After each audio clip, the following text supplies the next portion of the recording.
Hello, I'm Greta Tita Gito Mayor. Thank you so much for subscribing this channel. Please don't forget to like, comment, share, so that others will also be equipped about their potential and purpose. And if you are new, click the subscribe and notification bell so that you will be notified whenever I will upload a new video. In this channel, you will receive Wisdom for Living. We are now on day 308, the penalties of ignorance. Mayroong penalty, siyempre mayroong kang consequence kapag iniglect mo yung knowledge at magiging ignorante ka. So, ano kaya yung mga penalties? So, yung ating text ay makikita sa Hosea chapter 4 verse 6. Ang sabi dyan, "My people are destroyed from lack of knowledge because you have rejected knowledge. I also reject you as my priest because you have ignored the law of your God. I also will ignore your children." Hosea 4:6. So sabi dyan, aking mga tao, mga anak ay nasira dahil sa kanilang kumbaga ignorance. Hindi naman mangmang, kundi ignorance. Ibig sabihin ng ignorante ka, mayroong tuntunin pero hindi ka naglalaan ng panahon para alamin ito. So, that is ignorance. It means all the knowledge that we need now, the knowledge that we need to possess in order to fulfill our purpose, para may release natin yung ating potential, kung anong mayroon tayo ay nandyan na. Kailangan lang natin mag-decide. So, anong resulta? Sabi rito, they are destroyed.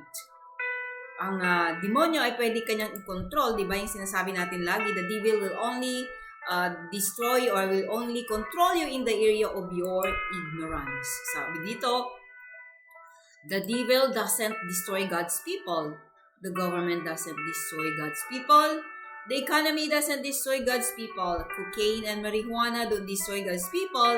Ignorance destroys God's people. This one thing is behind every destructive influence in our lives. So, maraming mga tao ay nasira.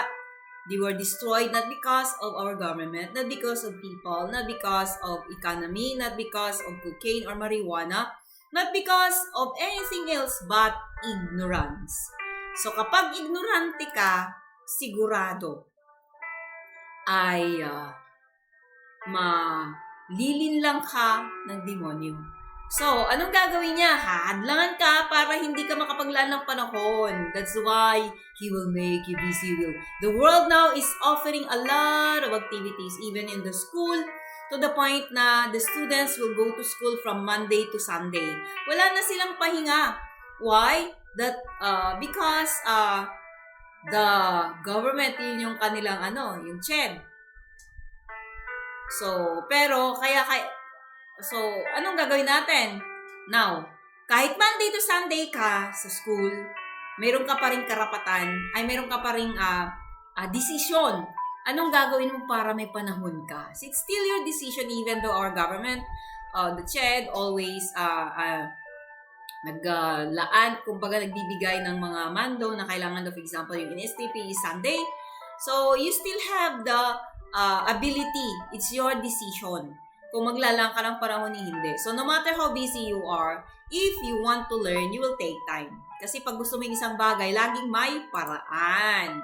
So, dahil bawat isa sa atin, sasabihin ng demonyo sa'yo, wala ka ng panahon, pagod ka na. So, maraming mga activities, di ba? Pwede ka naman maglaan ng panahon, pero dahil tapos na yung school mo, kung saan ka pumupunta, or tapos na yung work mo, kung saan ka pumupunta, so wala ka ng time, naubos na yung oras mo, or pagdating mo sa bahay nyo, nasubrahan ka relax. So, each one of us, we have the opportunity and we have the resources to have the knowledge about who we are, about what we can do, about our potential, about our purpose. So, everything has been provided. Now, it's your time to decide. Kasi kapag patuloy ka maging ignorante, lalo kanyang kawawain ng demonyo. He will destroy you. Bakit? Kasi nga, hindi ka naglalaan ng panahon. So, kaya ulitin ko itong sinasabi rito sa slide na to. The devil doesn't destroy God's people. The government doesn't destroy God's people. The economy doesn't destroy God's people. Cocaine and marijuana don't destroy God's people. Ignorance destroys God's people. This one thing is behind every destructive influence in our lives. So, kaignorantihan. So, dapat ay maglaan tayo ng panahon para hindi tayo maging kawawain o kaya ay ma-destroy. So, do not reject knowledge. When you reject to go to the church, you reject knowledge. When you don't take time to study the Bible, you reject knowledge. When you don't take time to go to attend your Bible study or care group, you are rejecting knowledge because the true knowledge comes from the Word of God. That's the original source, the original idea. The source of original idea is God. At paano natin malaman? Through the manual of life. The original idea about you, the original idea about His plan, the original idea about what you can do, about your potential is in the Bible. So if you are neglecting to go to church, hindi ka pumupunta sa church, you are neglecting knowledge. Hindi ka nagbabasa ng Bible, you are neglecting knowledge. Hindi ka pumupunta sa Bible study, umaattend, you are neglecting knowledge. So if you will continue to neglect knowledge, you will be destroyed. Ayun yung sinabi sa Hosea kanina sa ating text. At sabi rito, sa slide na to, God rejects those who reject His knowledge. Ignorance affects how God answers our prayers because we ask for things we don't need or shouldn't want. To us rightly, we must understand how we operate, how the devil operates, how the world operates, and how God operates. Asking God to do something for us before we understand these aspects of our situation is wasting our time and God's. He must reject everything we request because our prayers and His ways, will, and desires for us do not line up. So, it's very important for us to discover the purpose. For kasing sabi sa Proverbs, for many are the plans in man's heart, but the Lord's purpose that will prevail. So it means yung sabi sa ating binasa kanina sa slide na if you reject knowledge, God will also reject you. Kasi ang kaignorantihan ay maapektuhan ka. For example, if you don't discover the purpose and understand the purpose why you were born, you will be praying something that is not the will of God, that's not the purpose of God.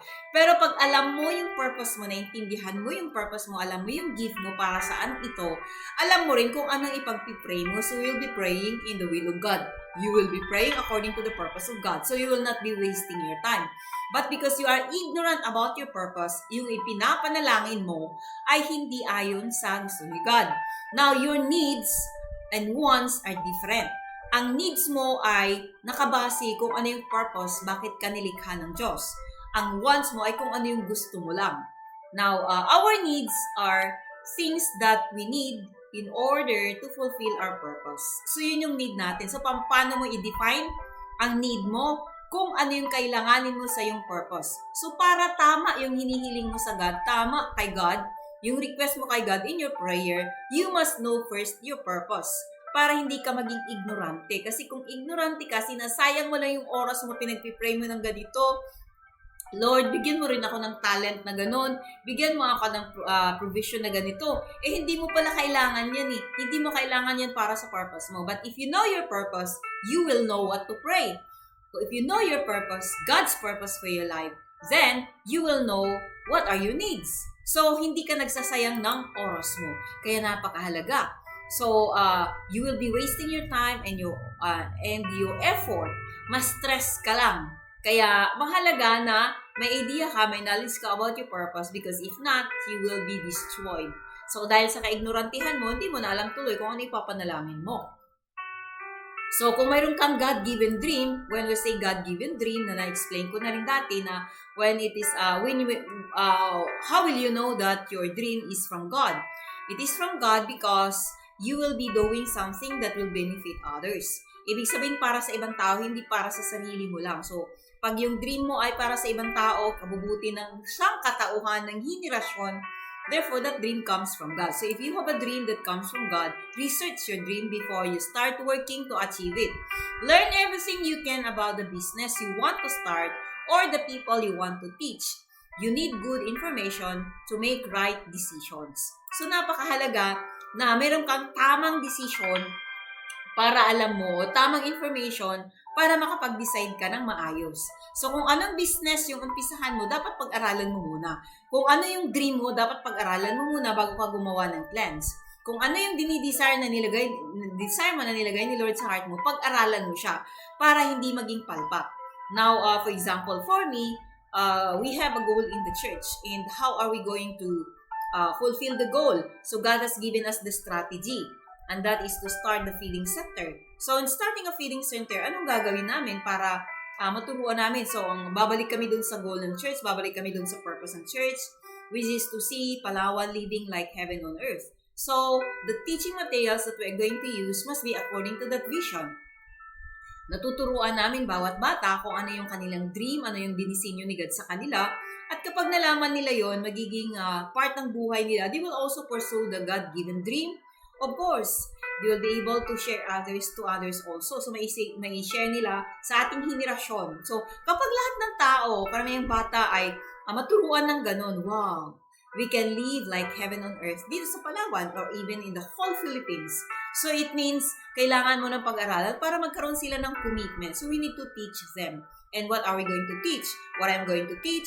So, kailangan din pag-aralan. Ano yung mga bagay-bagay? Ano yung mga principle na dapat at kailangan para matutunan ng bawat bata at ma-encourage sila at lumaki sila na may direksyon yung kanilang buhay. So, napakahalaga na alam natin yung ating dream, na pag-aralan natin ano yung strategy, anong dapat nating gawin. Okay. So, sabi dito, God ignores children. The children of those who ignore His knowledge. This is true because your children learn what you know. If you don't know anything, they aren't going to learn anything. And they will thus make the same mistakes and have the same values and attitudes you have. So, ito yun. Yung pala yung ibig sabihin ng verse kanina, na kapag ka nireject mo yung knowledge, i-reject ka rin ni God. Bakit? Kasi wala ka namang ipapasang knowledge about who you are, about who are your children. Paano mo gagabayan yung mga anak mo someday kapag ini-ignore mo yung knowledge ni God? So, wala kang maipapasa sa kanila na tama, that they will not learn something from you. The same mistakes, ganun din gagawin nila dahil hindi mo sila naturuan sa kanilang dream or sa kanilang purpose. Kasi hindi mo rin alam yung purpose mo, so hindi mo rin sila naturuan ng purpose mo. So ganun din, hindi rin nila matuturuan yung purpose sa kanilang mga kaanak-anakan or apu-apuhan. So it means same values din kung ano yung kanilang alam mo lang na ipasa mo, yun din ikukopyahin nila. So it's very important to know this principle that each one of us, we need to take time. Kung ikaw man ay estudyante, you discover the purpose and you have already discovered your purpose, continue to discover the laws and principles in the kingdom of God so that you will be able to fulfill the purpose why God created you. If you are a parent, continue to study how to train up your child na alam niya din yung kanyang purpose, naintindihan niya rin, meron din siyang God-given dream. So, naipasa siya, na-educate sila. Pero pag wala kang alam, syempre, ganun din sila. Wala kang maipapasa. So, that's why it's very important for us to take time and study and do not neglect knowledge. Dahil si Lord, sinabi niyo, so ignorance messes up the next generation. So, hindi lang yung anak mo. Ito, messes up the next generation. It destroys not only your fruitfulness, but your children's as well. Thus, you and your children reap what you sow, and your lack of information harms them. Our world is experiencing a multitude of human diseases that give evidence to this fact. Abortion, AIDS, environmental issues, drugs, all reveal the consequences of the rejection of knowledge by the generation of those that preceded us. So, kailangan ay matuto tayo. For example, sa aking karanasan, my mother is an EK teacher, my father is an agriculturist. So ngayon, dahil tinuruan kami, they have the knowledge how to take care of the body. So yung father namin at mother namin ay tinuturuan kami pag kami kumakain, ay tinuturuan kami anong sustansya ng gulay na ito, ano may bibigay sa iyong katawan, ano yung panlinis sa katawan, ano yung dapat para maging malusog ka, wala kang sakit. Now, dahil yun ang tinuro sa amin, nakita ko this time, the only 3 of us na lang ang remaining, we are all health conscious. So, hindi kami kumakain ng kahit ano lang. We see to it most of the time, we see to it that what we are eating can help our body, can nourish the nutrients of our body because we were equipped by our parents. So dahil naturuan kami ng aming magulang, naturuan ko rin yung aking anak na kumain ng gulay, kumain ng masustansya to feed his cells, not his stomach. So, kumakain siya ng gulay at nagluluto rin siya kung ano yung gusto niya. So, ibig sabihin, aware din siya at maingat din siya sa kanyang kinakain. Now, dahil naturuan kami, mayroon akong pinasa, so naipasa ko rin sa aking anak. So, ganun din yung gagawin niya. So, he is not ignorant about his health. At dahil sa amin, ako nasanay, ako na-train, ako naturuan ako, so may naituro din ako. So yung practice ko ay magiging practice na rin. Yung values niya ay magiging values. Values ko ay magiging values na rin. Pero kapag hindi namin alam, wala akong alam about health, basta lang makakain, period, basta lang mabusog ka, period, yung karamihan na tao, this time, no, yung anak for example, yung tao na kung saan, ito nakilala ko na tuwan-tuwa siya kasi lumaki siya na mahirap.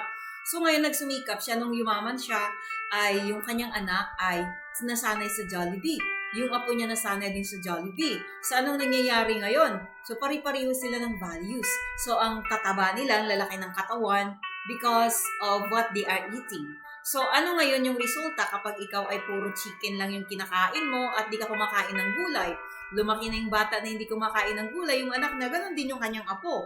So, ano yung pinasa mo? Sakit. So, bawat isa sa atin ay kailangan wag nating i-neglect kasi hindi lang yung ating buhay yung mapiktuhan but even the next generation and even our grandchildren. So, you are born, for example, you are born something to make a difference. Meron kang gift na dapat iserve sa ating henerasyon pero dahil hindi mo nagawa, yun, nagka-problema yung sumunod na henerasyon. Yung sabi sa ating binasa kanina, this fact, abortion, AIDS, environmental issues, drugs, all reveal the consequences of the rejection of knowledge. So dahil maraming tao ang hindi nila binigyan ng panahon na tanggap ng true knowledge from the manual of life, so maraming nagsasuffer ngayon, maraming kawawa. Maraming mga, when I say kawawa, hindi yung kawawa na walang pera. Maraming mga taong kawawa na may pera sila pero hindi nila alam kung ano yung purpose nila sa buhay, ano yung purpose ng kanilang pagpapala na binigay ni God sa kanila, yung kakayahan na binigay sa kanila ni God. So, maapektuhan yung next na generation. Tignan mo na lang natin, for example, yung nag-invent ng internet, kung kung hindi niya nagawa yung kanyang part. So, ibig sabihin, until this time, wala pa rin tayong communication na mabilisan. Telegrama pa din. For example, hindi naka-invento yung nag-invento ng eroplano na neglect nila. So, barko pa din. So, ibig sabihin, maraming mga inventions, maraming mga product na kung saan di natin ma-enjoy. So, maraming mga tao na hindi nila nagawa yung kanilang purpose at hindi nila na-release yung kanilang potential. So, hindi nila na i-release yung kanilang gift. So, we suffer as the next generation. So, kaya ang daming sakit, ang daming mga chaos, ang daming mga problema. Kasi nga, maraming mga tao that they neglect to discover their purpose that is found in the manual of life. So, gusto mo ba isa ka rin sa kanila na mag-neglect? So, I hope not. So, let's do our part, educate ourselves to gain knowledge so that we will not neglect our responsibility to offer and to release the gift that we possess. So in essence, ignorance is generational and transferable. The decision to pursue knowledge, improve understanding, and gain wisdom is a personal decision, but not a private issue. Every book you read affects your grandchildren, so read and cultivate yourself for posterity. So bawat binabasa mo, nababago yung mindset mo, ang makinabang dyan ay ang iyong anak or grandchildren someday, the next generation. Kasi nga, mayroon ka ng idea, hindi ka na ignorante kasi transferable. Paano naging transferable? Kasi nga, generational, ibig sabihin, it's your decision, pero mayroong social issue. Ibig sabihin, mayroong resulta sa ating sosyedad. Mayroong resulta, for example, yung isang bata, na someday siya ay magiging mayor. So, dahil hindi siya naturuan ng values, ano yung purpose niya sa buhay? Anong dahilan bakit siya nabubuhay sa mundong ito? Hindi niya na-develop yung values of the values, the culture, and the lifestyle in the kingdom of God. Hindi yun yung values na na-develop sa kanya. Pag lumaki yan at naging politiko, magiging corrupt yan. So, ano nangyari? Naapektuhan yung henerasyon. So, isang desisyon lang ng nanay na kung saan hindi, nag-neglect siya, wala siyang time sa Bible study, wala siyang time sa Word of God, wala siyang time pumunta sa church, kasi busy siya lagi. So, wala siyang knowledge na ipapasayo dun sa kanyang anak. So, ngayon, dahil decision niya yon, preference niya yon, so lalaki yung kanyang anak na dahil matalino, ay naging politiko ngayon, tapos corrupt din siya kasi hindi naturuan ng values, hindi naturuan kung ano yung purpose niya, bakit siya nabubuhay sa mundong ito. So, it means, ang ating decision ay napakahalaga. Akala mo ikaw lang, yung pala ating henerasyon, yung susunod na henerasyon ang maaapektuhan. So kaya wag natin i-neglect ang knowledge that comes from the truth, that is from the manual of life. Kailangan natin maglaan ng panahon to know the truth about who we are. And my question now is, are you taking time to gain knowledge how to fulfill your God-given dream? Sa mga alam na nila yung kanilang God-given dream, ay naglalaan ka ba ng panahon para pag-aralan ito, paano isa katuparan? Yan, kung ginagawa mo yon, just share your knowledge about that so that we will also know. Just leave a comment below. So that's all in this video. And don't forget to like, share, so that others will also be equipped about their potential. Thanks for watching. God bless.